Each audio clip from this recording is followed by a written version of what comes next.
Se você precisa fazer a construção do seu muro de arrimo, mas você tem um receio de acontecer qualquer tipo de problema e até mesmo levar à queda desse muro de arrimo, eu vou te dar algumas dicas de como você pode prevenir que aconteça esse tipo de situação.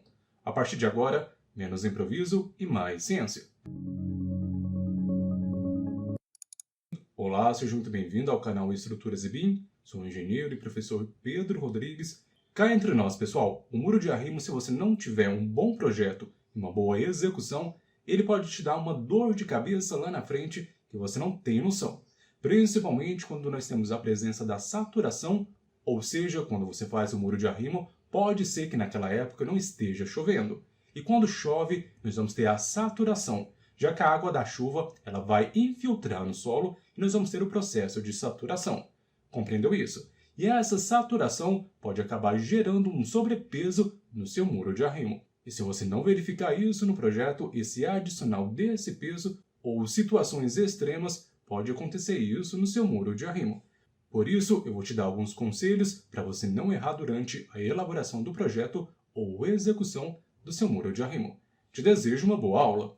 Partindo do ponto que você assistiu à última aula sobre muro de arrimo, disponibilizado aqui no canal, onde nós tratamos sobre as principais definições e conceitos para você compreender esse tipo de estrutura, vamos dar continuidade.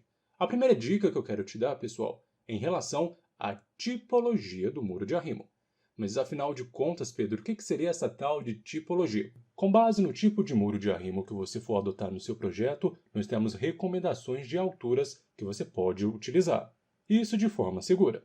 Aqui nós estamos utilizando as bibliografias do Oswaldemar Machete e também do professor Moliterno. Se você for adotar um muro corrido ou até mesmo contínuos em concreto armado ou perfil em hélice, esse daqui da foto é recomendado que você utilize no seu muro de arrimo, na sua contenção, um muro de arrimo de até 2 metros de altura.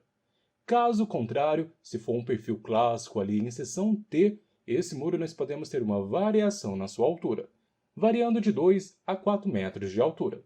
E se for acima dessas alturas, pessoal, essas bibliografias citadas para vocês, eles acabam recomendando que você possa utilizar muros atirantados ou até mesmo com contrafortes. Isso aqui não tem erro. Você vai ver o seu caso e você vai enquadrar qual que é o tipo de situação que você vai adotar no seu projeto. Já a segunda dica que eu vou te dar é com grau de severidade que nós vamos ter no nosso muro de arrimo. Esse grau de severidade, pessoal, é principalmente quando nós já temos o muro de arrimo pronto e ele acaba apresentando algumas manifestações patológicas.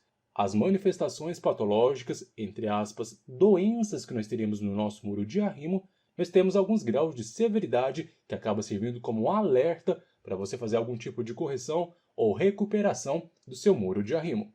E esse grau de severidade ele varia de 1 a 5, onde 1 é severidade mínima e o 5 severidade muito alta.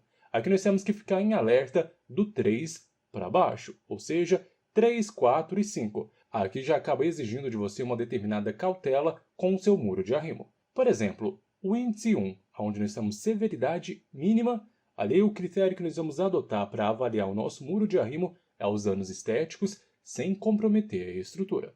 O que seriam esses danos estéticos sem comprometer a nossa estrutura? Por exemplo, a questão de manchas superficiais. Isso pode acabar indicando algum comportamento estranho do nosso muro de arrimo. Quando nós mencionamos o índice 5, que é a severidade muito alta, que o critério que nós vamos analisar aqui, quando você fazer a investigação ou avaliar o seu muro de arrimo, é a deteriorização definitiva da estrutura. Isso pode acabar levando à rotura do solo e até mesmo o colapso da estrutura do muro de arrimo. O que seria esse colapso? Seria a queda dele, basicamente, já que o muro não aguentou aquela sobrecarga ou falha na estrutura e acaba acontecendo esse tipo de fato. Por que eu estou te falando sobre esse grau de severidade? Porque dependendo do seu muro de arrimo, às vezes você está em alerta que precisa fazer uma correção, você consegue enquadrar em qual grau, estágio que ele está e consegue dimensionar quais são os riscos que você tem e a tomada de decisão.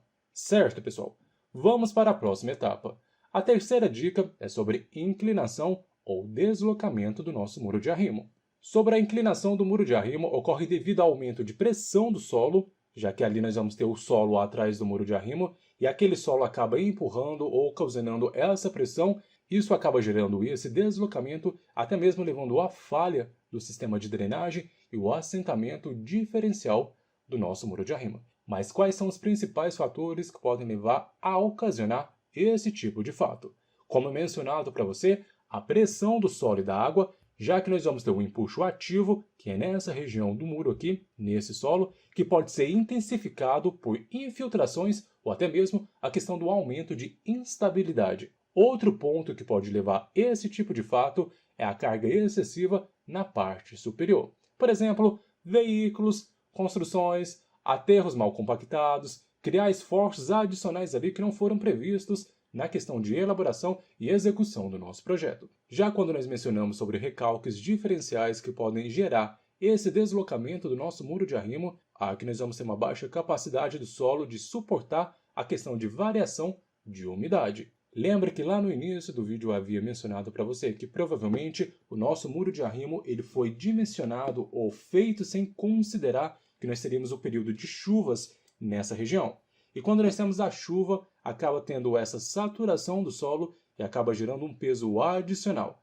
E se esses empuxos ativo e passivo não se equilibrarem, pode ocasionar esse tipo de deslocamento no nosso muro de arrimo. Uma vez que você compreendeu os conceitos, a lógica por detrás do muro de arrimo, que você precisa ter uma base segura ali no seu muro de arrimo, entender qual que é o tipo de solo que nós vamos ter e ter um bom reforço da nossa estrutura, nós temos basicamente 50% de segurança em realizar o nosso muro de arrimo.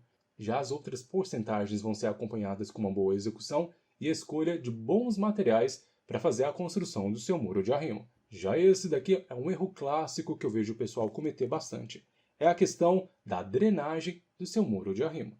Aqui nós podemos ter dois tipos de drenagens: a drenagem superficial e a drenagem interna. Vamos começar pela drenagem superficial. A drenagem superficial, pessoal, ela tem como função evitar que aquela água da chuva ela escorra diretamente para a parte de trás do nosso muro, assim nós vamos evitar a infiltração. Já que quando chove, nós vamos ter a infiltração da água e essa água ela tem que escoar, ela não pode ficar parada na nossa estrutura. E se você deseja fazer uma drenagem superficial top, você pode adotar algum desses tipos de sistemas. Por exemplo, canaleta de topo, que seria nessa região que você colocaria essa canaleta, questão de sarjetas e até mesmo revestimentos impermeáveis. Já mudando de contexto, falando sobre drenagem interna ou subsuperficial, aqui o principal objetivo que nós temos é captar e escoar a água infiltrada no solo, reduzindo a pressão hidroestática sobre o muro de arrimo. Hidroestática, nós estamos falando de uma água ali parada. Então nós não podemos deixar esse tipo de situação. Por isso que você pode encontrar em situações presentes tubos de drenos perfurados, barbacãs, camada drenante de brita e até mesmo geotêxtil. Aqui na imagem nós temos a combinação de drenagem superficial e também a drenagem interna.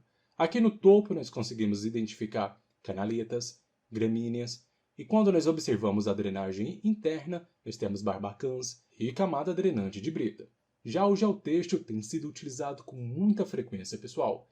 E é muito bacana de utilizar esse tipo de material, dependendo da sua escolha, ele não é tão caro e ele acaba funcionando como uma manta permeável usada para evitar que a terra entupa os tubos dos drenos e a camada de brita.